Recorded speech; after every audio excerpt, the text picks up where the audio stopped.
रामाय रामभद्राय रामचंद्राय वेधसे रघुनाथाय नाथाय श्री सीताय पतये। प्यारे मित्रों, जय श्री राम, जय माता दी। मित्रों, आज हम आपसे चर्चा करें कि श्री रामचरितमानस के अंतर्गत जब भगवान राम राघवेंद्र सरकार युद्ध के क्षेत्र में गए हैं तो उस समय जो मेघनाद था उसका सिर, कटा हुआ सिर हंसने लगा था। इसी विषय पे चर्चा। आखिर क्यों श्री राम, लक्ष्मण और हनुमान जी पूरी वानर सेना के सामने मेघनाद का कटा सिर जोर जोर से हंसने लगा था। रावण का पुत्र मेघनाद एक दुष्ट शक्ति था। जब रावण द्वारा मेघनाद को श्री राम और लक्ष्मण को मारने भेजा तो युद्ध के दौरान वह वहां सारे प्रयत्न विकल्प रहे और इसी युद्ध में लक्ष्मण जी ने अपने घातक बाणों से मेघनाद का सिर धड़ से अलग कर दिया और उसको गिरा दिया। उसका सिर श्री राम जी के आगे रखा गया। उसे बानर और वृक्ष देखने लगे। तब श्री राम जी ने कहा, इसके सिर को संभाल कर रखो। श्री राम मेघनाद की मृत्यु की सूचना मेघनाद की पत्नी सुलोचना को देना चाहते थे। उन्होंने मेघनाद की एक भुजा को बाण के द्वारा मेघनाद के महल में पहुंचा दिया। वह भुजा जब सुलोचना, जो मेघनाद की पत्नी थी, उसने देखा तो उसको विश्वास नहीं हुआ कि उसके पति की मृत्यु हो चुकी है। उसने भुजा से कहा, तुम वास्तव में मेरे स्वामी की भुजा हो तो मेरी दुविधा को लिख करके दूर कर दो। सुलोचना के इतना कहते ही भुजा हरकत में आ गई और एक सेविका ने उस भुजा के हाथ में खड़िया रखी और उस कटे हुए हाथ ने आंगन में लक्ष्मण के प्रशंसा के शब्द लिखने प्रारंभ कर दिए। अब सुलोचना को विश्वास हो गया कि युद्ध में उसका पति मारा गया। सुलोचना इस समाचार को सुन करके रोने लगी। वह रथ पर बैठ करके रावण के पास चली। रावण ने सुलोचना को समझाया कि मेघनाद का कटा हुआ हाथ दिखाकर अपने पति का सिर मांगा।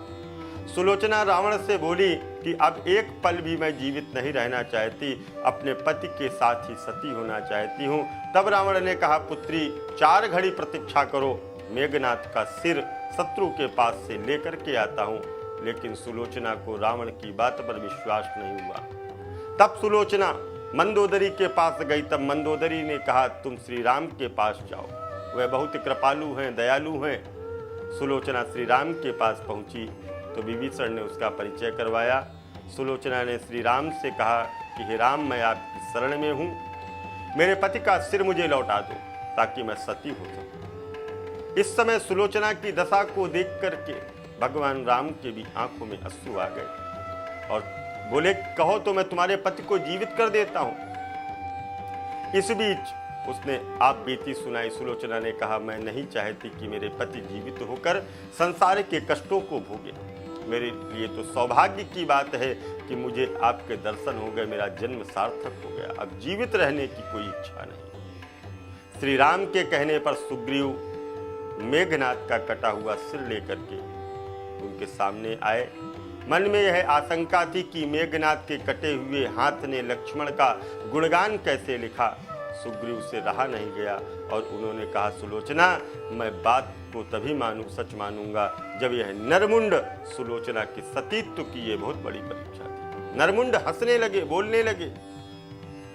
उसने कटे हुए सिर से कहा, स्वामी जल्दी हंसिए, वरना आपके द्वारा जो लिखा गया था वो ये लोग सत्य नहीं मानेंगे। इतना सुनते ही मेघनाद का कटा हुआ सिर जोर जोर से हंसने लगा। इस तरह सुलोचना अपने पति का कटा हुआ सिर लेकर के वापस लौट करके आई है। तो मित्रों, इस तरह से हंसने लगा था मेघनाद का कटा हुआ सिर और उसकी भुजा ने लिखा था लक्ष्मण का गुणगान। सुलोचना ने सुंदर भावों से भगवान के पास में जाकर के और उनसे अपने पति का सर लेकर के आई थी। तो मित्रों, ऐसे ही रोचक जानकारियों को लेकर के हम आते रहेंगे आपके साथ। तब तक के लिए दीजिए इजाजत। जय माता दी, जय माता।